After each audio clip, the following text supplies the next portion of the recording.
I always thought Ukrainians were the masters of celebration. We've got our snow, our vodka, and our fireworks that look like they could start a small war. But I was wrong. Painfully, joyfully, gloriously wrong. Because nothing, and I mean nothing, could prepare me for how Filipinos celebrate New Year's Eve.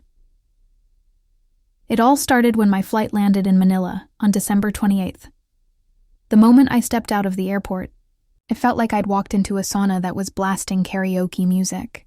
I was jet-lagged, sweaty, and holding a suitcase full of winter clothes that suddenly felt like a bad joke. A friend of mine, or more accurately, a friend of a friend, invited me to join her family's New Year's celebration in Cavite. She messaged me, "Don't worry, it's simple lang. We just eat, sing, and make a little noise." Simple? She lied. The first sign that I was in for something wild was when I arrived at their house and saw their dining table. I counted 12 round fruits, exactly 12, all shiny and perfect, like they were chosen by angels. I asked, "Are we going to eat all these?" Her auntie said, "No, it's for luck, anak, one for each month of the year." Okay, lucky fruit, fine. Then I noticed everyone was wearing polka dots. Her cousin even had a shirt covered in circles, holding a wallet full of coins. I whispered, "Why the circles?" Her mom said, "It's for money, so you'll be rich next year." So there I was, a blonde Ukrainian woman, sweating in a flowy dress, trying to find something round to wear. They gave me a polka-dot pajama top that said Happy New Year 2014. I didn't care. I felt festive. Then came the food. I thought Ukrainians loved to eat, but Filipinos? They celebrate by turning the table into a buffet designed to make your stomach cry. There was lechon, lumpia, pancit, fruit salad, spaghetti with hot dogs, which confused me deeply, but tasted amazing, and something called kakanin that stuck to my fingers like glue. Her Lola, smiling at me, said, "Eat more, anak. You're too thin. You must have good luck and full tummy for the new year." By 10 p.m., I was 70% pancit and 30% confusion. The karaoke machine was already in full power mode. There were uncles singing old love songs, aunties harmonizing off-key, and kids yelling, "Tito, next napo," every 2 minutes. Someone handed me a mic. I froze. "Sing, sing." They cheered. I panicked and sang Dancing Queen by ABBA, my national emergency song. They screamed, clapped, and threw confetti made of shredded old receipts. I swear, that moment I felt like a celebrity. A sweaty, slightly tone-deaf, but very happy celebrity. Then, as midnight approached, things got intense. I thought we'd count down and light a few sparklers, like back home. No. They brought out pots, pans, coins, trumpets, and something that looked like a small cannon. I asked nervously, "What's happening?" Her cousin grinned. "Noise! We need to make noise to scare away bad luck." At midnight, it was pure chaos. Everyone was shouting, clanging metal, and jumping up and down. They told me to jump exactly at 12 piner so I'd grow taller next year. I'm 5'9". I didn't argue. I jumped with everyone, screaming, laughing, and banging a saucepan. The sky exploded with fireworks from every direction. Bright reds, blues, greens, like a painting that came alive. I could smell gunpowder and lechon at the same time. I thought, this is insane and perfect. Then just when I thought it was over, they brought out more food. "Medianoche," they said, a midnight feast to welcome the new year. Back home, we'd be asleep or tipsy by now. Here, we were having a second dinner. I looked around at everyone, sweaty faces, big smiles, laughter echoing through the humid night, and I realized something. This wasn't just a party. It was family. It was love. It was the pure joy of being together, alive, hopeful for the next year.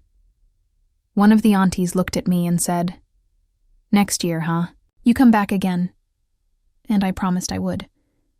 But as I sat there at 2 a.m., eating leftover spaghetti and trying to avoid another karaoke round, I started thinking about something deeper. Maybe it wasn't just the fireworks or the food that made this celebration special.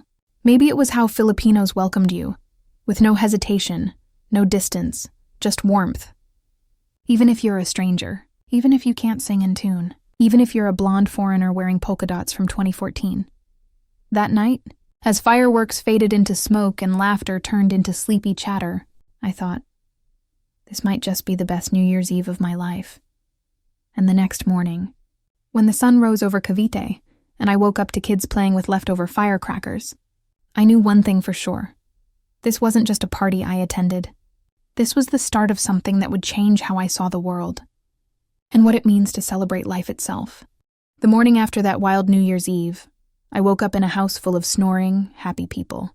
There were half-empty plates of spaghetti on the table, a karaoke mic lying next to a bowl of grapes, and a sleeping dog wearing a party hat.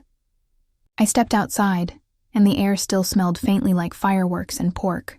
The sun was warm, and everything looked golden. Even the plastic chairs glowed like they were proud of surviving the night.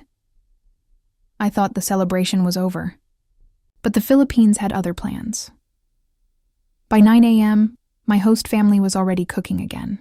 I saw her Lola making sinigang in a huge pot while humming a love song. Her uncle was preparing barbecue sticks like there was another fiesta coming. I asked, "Isn't the party finished?" Her cousin laughed. "No, ate. It's the continuation. We go to the Barangay celebration later." Barangay celebration? Back home in Ukraine, the day after New Year's is sacred. Everyone stays in bed, drinks tea, and regrets their decisions. But here, the day after is part 2 of the same party. Around noon, I joined them as we walked down the street. It was chaos in the best way. Tricycles honking, kids wearing paper crowns, and neighbors greeting each other with Happy New Year Po, like it was still midnight. There was a stage being set up, speakers taller than I was, and a sign that said, Barangay Kalayan New Year's Program. Raffle, games, kantahan, sayawan.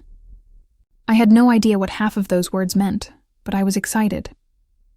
When we arrived, everyone looked at me with curious smiles. I heard whispers, Dayuhan, Ukrainian, Maganda. I didn't understand everything, but I caught the last one. Maganda. Beautiful. I smiled and waved awkwardly like a Miss Universe contestant who accidentally joined a local fiesta. Then came the music. Loud, joyful, impossible not to dance to music. A group of teenagers were dancing to a pop song while an MC shouted into the microphone, "Sino gusto sumayaw?" Who wants to dance? Before I could hide, someone pushed me forward. The crowd cheered. So there I was, a tall, blonde Ukrainian woman, awkwardly trying to dance to a Filipino pop song while holding a fan someone handed me. I had no idea what I was doing, but everyone clapped and laughed with me, not at me. When the dance ended, a Lolo in the crowd shouted, "Magaling! Very good!" And I bowed dramatically. Then came the raffle draw. I watched as people screamed with joy over prizes like a rice cooker, a kilo of sugar, and a sack of rice. It was so different from Ukraine, where people quietly clap for gift certificates. Here, every win felt like winning the lottery. I didn't win anything, but someone gave me a free halo and said, "Welcome to the Barangay." That alone felt like a jackpot. Later, as I sat under a tent fanning myself, one of the aunties explained more Filipino New Year's superstitions to me. She said, "You cannot sweep today. Or else you sweep away your luck." I blinked. "What if I spill something?" She laughed. "Then you wait until tomorrow." I tried to imagine this in Ukraine. My mother would faint if I told her not to sweep. Cleanliness there is next to godliness, but here, it was like the rules of the universe were rewritten. Fun came before cleaning. Then another cousin said, "Also, you should keep coins in your pocket all day. It attracts wealth." So I stuffed my pockets with coins. Every time I walked, I jingled like a walking piggy bank. And there was more. You must wear something colorful, so your year will be bright. You should open all doors and windows at midnight to let good luck in. You must jump when the clock strikes 12 to grow taller. I laughed so hard when I heard that last one. "But I already jumped last night." Her aunt replied, "Then maybe next year you'll be 6 feet tall." It was so ridiculous and so pure that I couldn't stop smiling. Later that afternoon, as the sun began to set, the barangay started another karaoke session. This time the MC asked, "Who wants to sing for Ukraine?" Everyone looked at me. I froze again. So I stood up, grabbed the microphone and said, "Okay, I will sing one Ukrainian song and one Filipino song."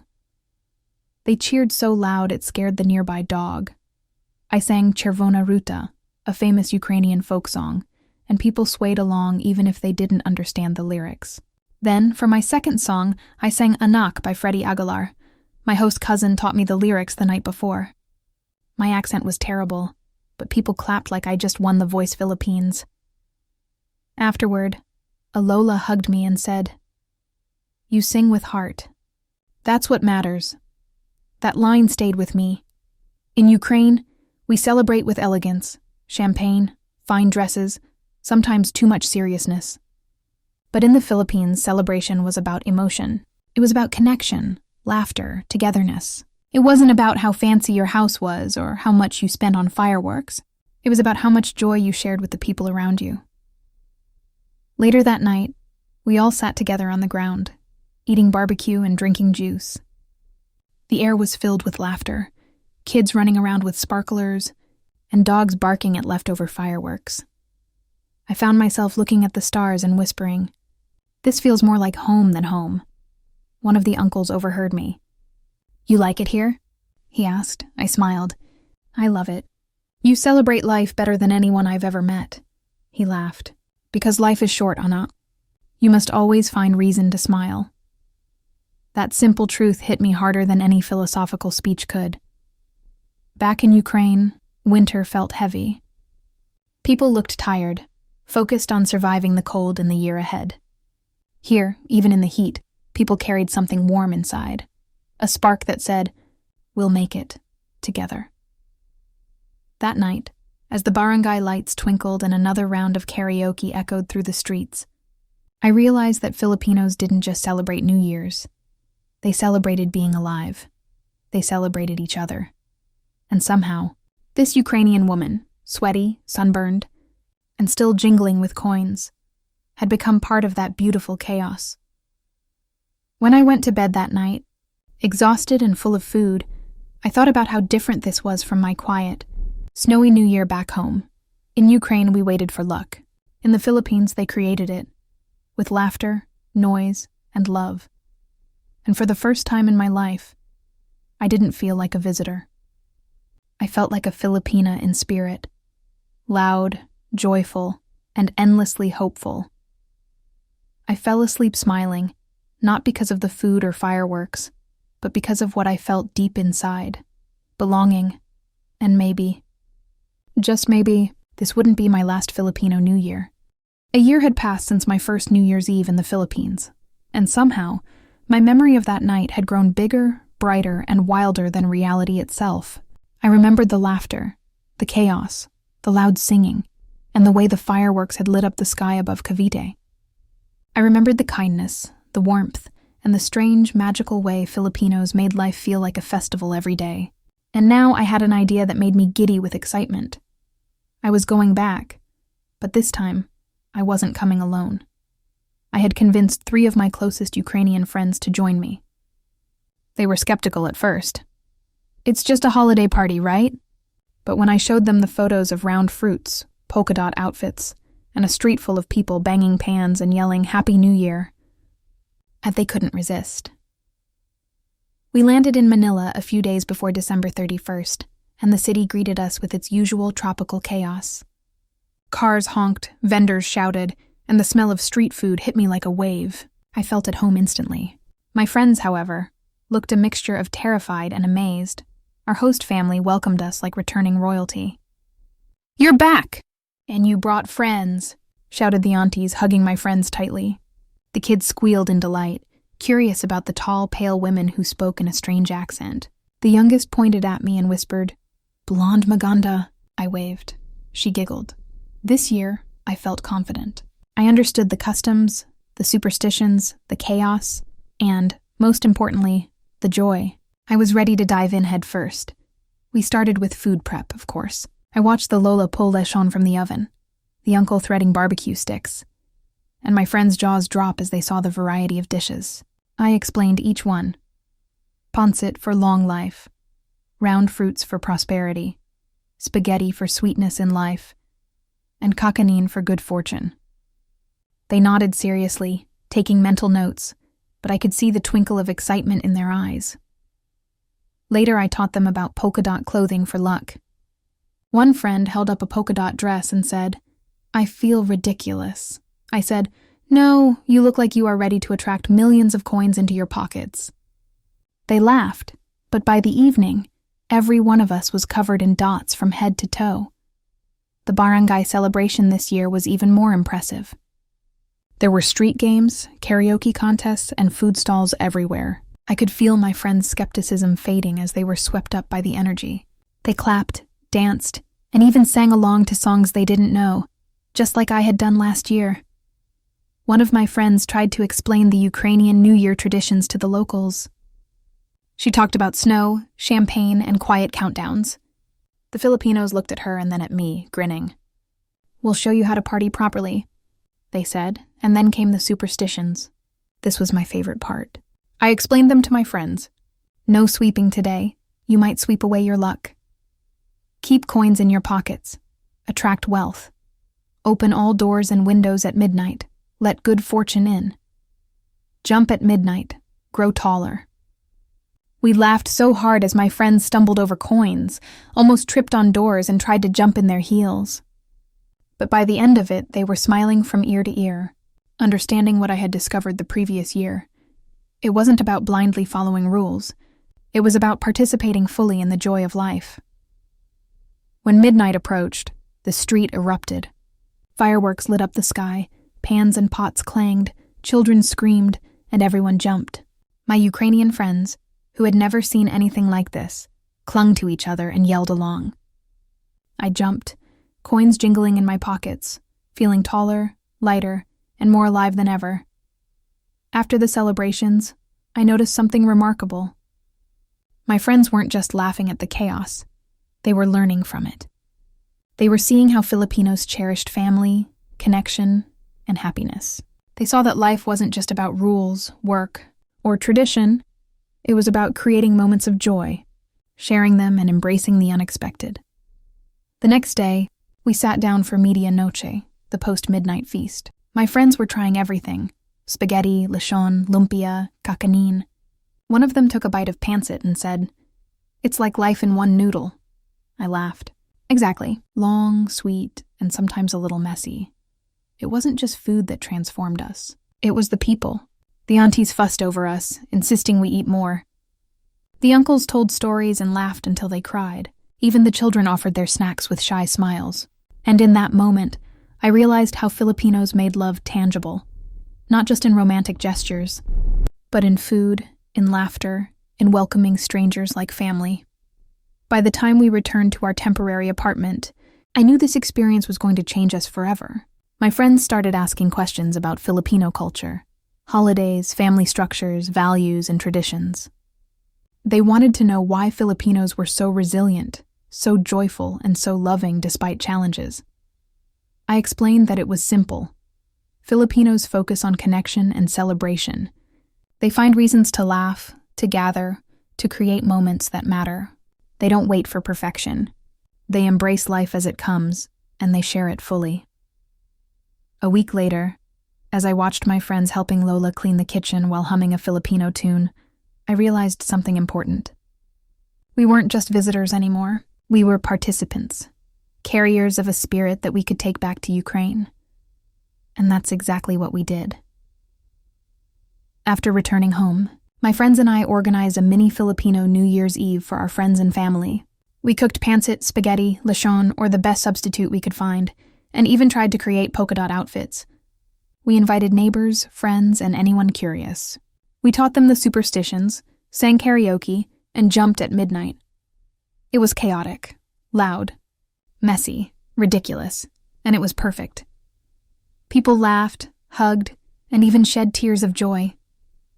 They realized that the heart of celebration wasn't in perfection, snow or quiet elegance, and it was in embracing life, connecting with others, and welcoming joy into your home and heart. That experience transformed how I saw happiness. Ukrainian New Year's was beautiful, snowy, and structured. Filipino New Year's was wild, warm, and emotional, and both had lessons. From the Philippines, I learned to celebrate connection. From Ukraine, I knew the value of reflection. Together, they created a way of living that was richer, fuller, and more meaningful than I could have imagined. Now, every December 31st, I carry a piece of the Philippines in my heart.